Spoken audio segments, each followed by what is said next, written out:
있습니다. 그래서 부득이하게 시간상 이렇게 넘어가는 경우에는 중단을 하고 끊고 다음 팀으로 이어집니다.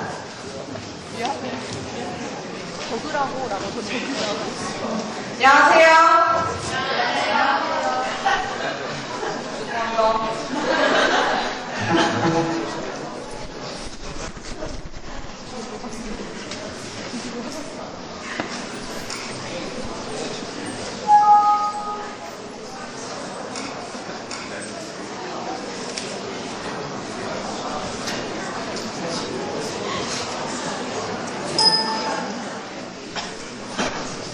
안녕하세요. 저희는 수리학회입니다. 이번 발표를 맡게 된 오준혁, 데보라, 김예순, 이정아, 이순혁입니다. 저희가 이번에 준비한 발표 주제는 바로 게임 이론입니다. 이와 같은 순서로 발표를 진행하겠습니다. 여러분 혹시 게임 이론에 대해 들어보신 적 있으세요? 게임 이론이란 바로 경쟁 주체가 상대편의 대처 행동을 고려하면서 자기의 이익을 효과적으로 달성하기 위해 수단을 합리적으로 선택하는 행동을 수학적으로 분석하는 이론입니다. 쉽게 말해서 여러 가지 선택권이 주어진 상황에서 자기에게 최대한 이익이 되는 선택을 할 것이라는 것을 수학적으로 정리한 것이라고 할 수 있죠. 보시는 바와 같이 게임 이론은 제로섬과 논 제로섬으로 나누어져 있습니다. 먼저 제로섬은 상대방이 어떤 전략을 택하든지 결과로서 나타나는 보상의 합이 0인 경우, 즉 자신의 이익과 상대방의 이익을 더했을 때의 값이 0인 경우를 말합니다. 의사결정을 위해 흔히 쓰이는 가위바위보는 실생활에서 찾을 수 있는 가장 대표적인 제로섬의 사례인데요. 혹시 저 가위바위보 해주실 분 안 계세요? 가위바위보. 자, 그러면 제가 이겼으니 플러스 1, 저 친구가 졌으니 마이너스 1, 플러스 1과 마이너스 1을 합하면 0이 되니 바로 제로섬의 사례가 되는 것이죠. 또 다른 예로는 통신사 이론이 있습니다. A 회사에서 B 회사로 이동하면 A는 마이너스 1, B는 플러스 1이 되므로 합이 제로가 됩니다. 논 제로섬을 설명하기 이전에 폴 노이만이라는 수학자는 제로섬 상황에서 최소 7의 전략을 생각해냈습니다.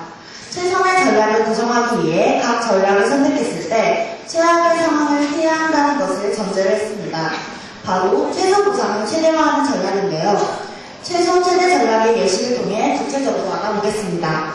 1943년 초 유기니 섬의 북쪽은 일본군, 남쪽은 연합군이 지배하고 있었습니다.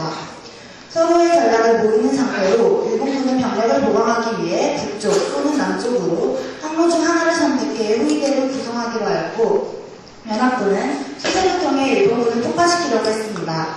다음 표는 이 전략에 대한 성과 행렬을 통해 상황을 간단히 나타낸 것입니다. 이제 최소 최대 전략에 의해 최선의 전략을 구성해 보겠습니다. 연합군의 입장에서 북쪽 수색을 선택할 때 일본군이 북쪽 항로를 선택했다면 플러스 2의 이득을, 남쪽 항로를 선택했다면 역시 플러스 2의 이득을 얻겠죠. 따라서 행의 최소치는 플러스 2입니다.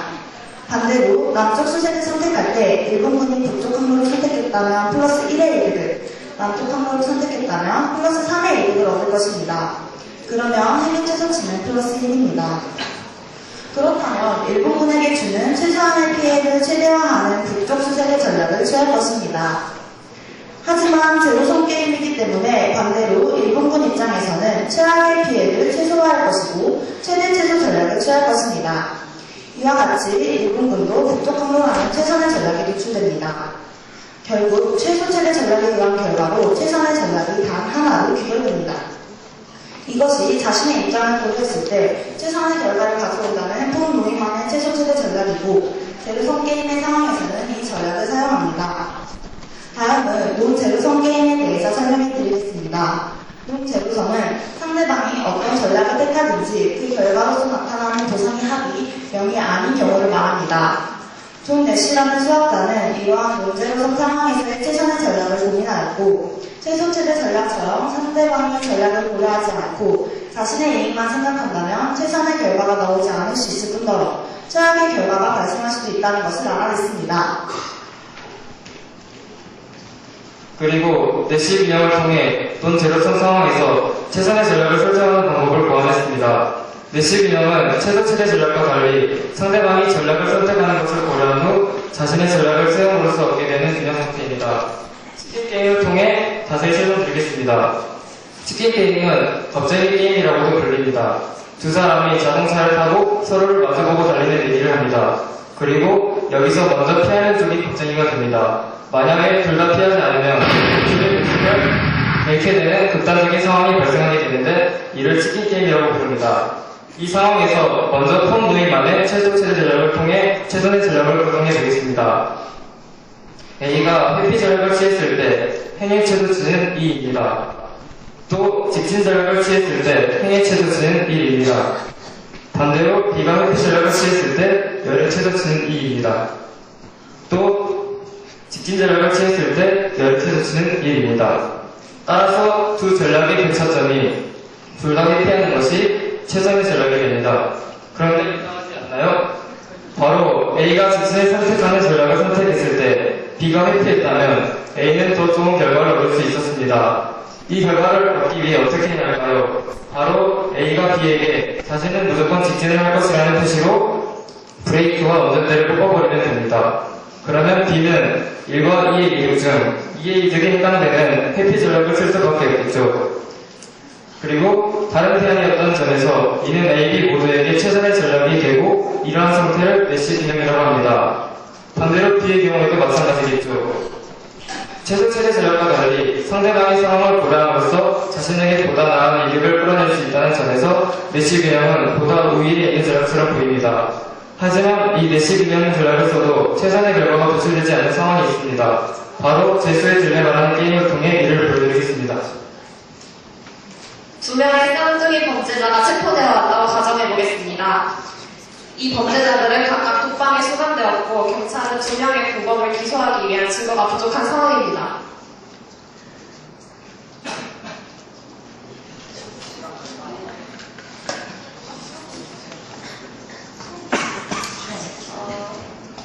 시간 관계상 생략하겠습니다. 상대가 배신하지 않을 것이라는 강한 믿음이 있다면 여러분들 묵비권을 행사할 가능성이 높을 겁니다. 상대도 여러분과 같이 동일한 선택을 한다면 서로에게 최선의 결과, 즉 징역 1년을 얻게 될 것입니다. 하지만 상대를 믿지 못한다면 어떻게 될까요? 여러분은 상대가 배신을 해서 여러분 혼자만 구형을 받는 일이 일어나게 될까봐 두려울 것입니다. 결국 두 명 모두 서로를 믿지 못해서 서로를 배신하게 되고 그 결과는 서로에게 최악일 것입니다. 자, 상황을 정리해보자면 상대가 묵비권을 행사하는 경우 여러분이 묵비권을 선택하는 것보다는 대신하고 자백하여 석방되는 것이 여러분에게는 이득이 될 겁니다. 마찬가지로 상대가 배신한 경우에도 여러분이 묵비권을 선택하여 징역 20년을 받는 것보다는 배신하고 자백하여 징역 5년을 받는 것이 이득이 됩니다. 이렇게 서로가 서로를 배신하는 선택은 내시 균형을 달성하게 되는 것입니다. 그렇다면 어떠한 경우에서도 상대를 배신하는 편이 자신에게 더 이득이므로 서로가 모두 배신을 해야겠죠. 하지만 그 결과가 최선의 결과가 아니기 때문에 이 상황은 딜레마라는 것입니다. 게임 이론은 인간 경쟁의 역동성을 통찰력 있게 수학적으로 분석했다는 점에서 20세기에서 가장 영향력 있는 아이디어로 여겨졌습니다. 그리고 21세기에서도 경제나 정치 등 다양한 분야에서 전략을 정할 때 이 이론을 바탕으로 한다는 점에서 게임 이론은 매우 유용하다고 할 수 있겠습니다. 이상으로 발표를 마치겠습니다. 감사합니다.